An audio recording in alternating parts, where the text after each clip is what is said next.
everyone, mayambagi channel da tarang khurumjari do ai ngasi kuiraba matungda video tawjarakpani ko abum khangdare abai video se kai oina shoot tawgani ai kayumta khangdare karigina di mayamna comment tawbirakpa mayam do ai kaisum hai tawhum khangdare abai kari matata video tawgani kari tawroisige kayumta khangnamdare aba aduna ai ngasi gi video se Q&A oina tawjarage ko do video se start tawdingai da ai gi channel bu like share subscribe tawbidana ai bu yam tawna support tawbiramu Hujik ai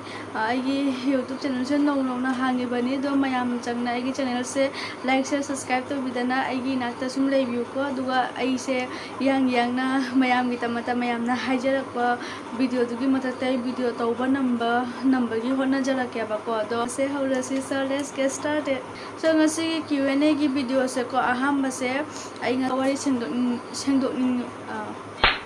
ai kara wari sengdok ning bani ko kai kina haidi mayamna comment tawbirakpa do ai punamakki comment reply tawba namde ba kai kina di yamna comment tawre du mathakta su ai gi channel ma lai hindi gi channel ma lai ri makeup ki mathakta adu mathakta su adu gi su ai yamna hotna bataya ba ko maintain to bataya ba phajana adu da mata yasigi sigi channel se yamna active lei banam dia ba ko adu mayamna hari ba video dugi mata ta soi video to banam dia adu da makta ngasigi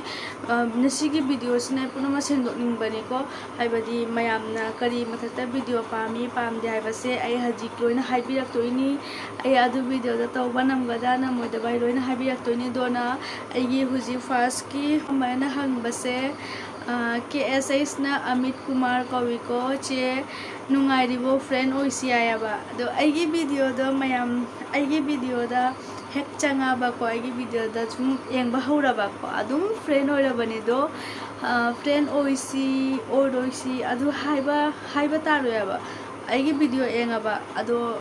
mayam dum aigi friend oira ba ai mayam friend ene khaliya ba Deepak Miniana kari ire hauramni ko hoi hauramni ko nate yamna hauriya ba ado mayamna sum khanjaba do ado dum haubani aina tawjabani aina thongjabani aina thongdana dum mayam gi mana khatang sum aina haijaba do ai sum uchabani aba aduga mathangi question siga chalasi huji machanika nauchana na comment ma tawre ko che nangna chaba do engbada yamna nungai ado pik thongba amta chabira ko asi question se ko yamin hangaya ba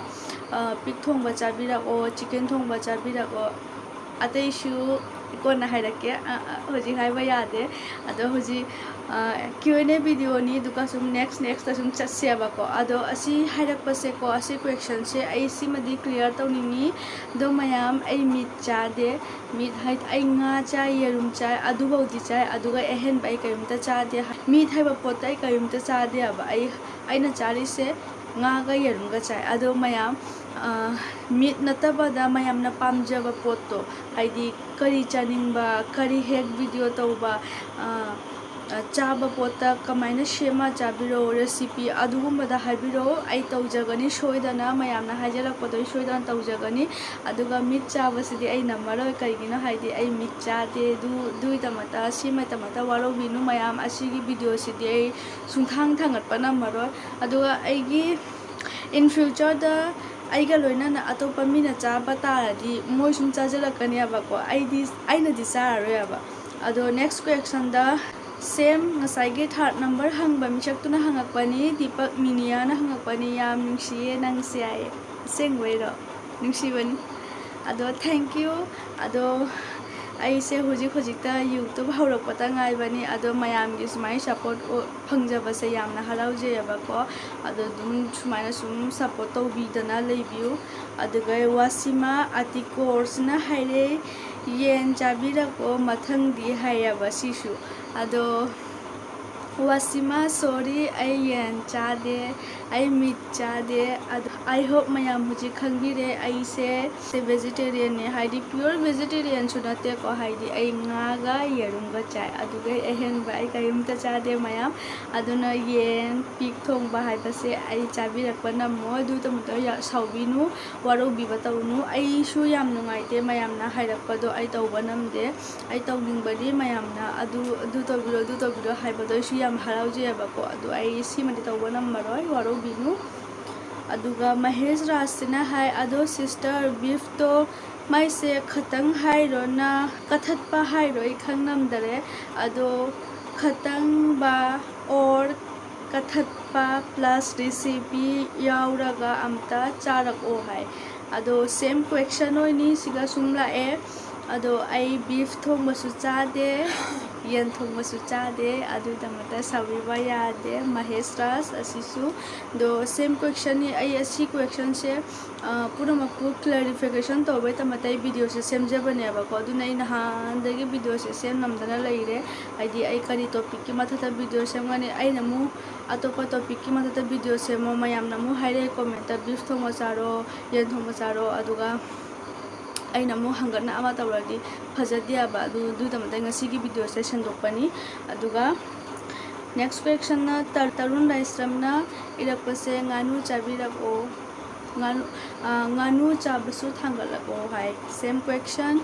दो आई गानु चादे अदु मयाम पुनम चंगना आई अमा channel दुगसु support तबियो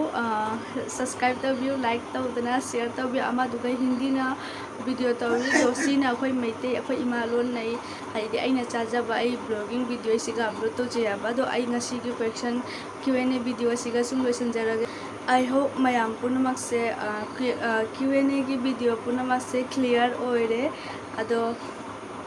next अदी आई खंगी दुगी मतते सोतेसु comment तो लाकनी अब CC चाबिरो हैना कईगिनो हाइदि मयाम वीडियो से फुल एंग दे अदुना वीडियो से फुल एंग व्यू करी मतते वीडियो तौगे अदु कमेंट असीगी वीडियो सिगी कमेंट हाइबिरको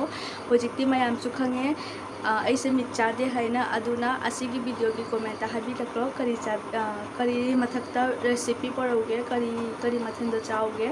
अदो ngasiगी वीडियो इसिगा सुम लोइसनजरगे मयाम हराउति यामना लेबि ओइरु मथंग आई वीडियो थमलपदा मयाम इफा फना वीडियो सेंगिबे समका दो टाटा।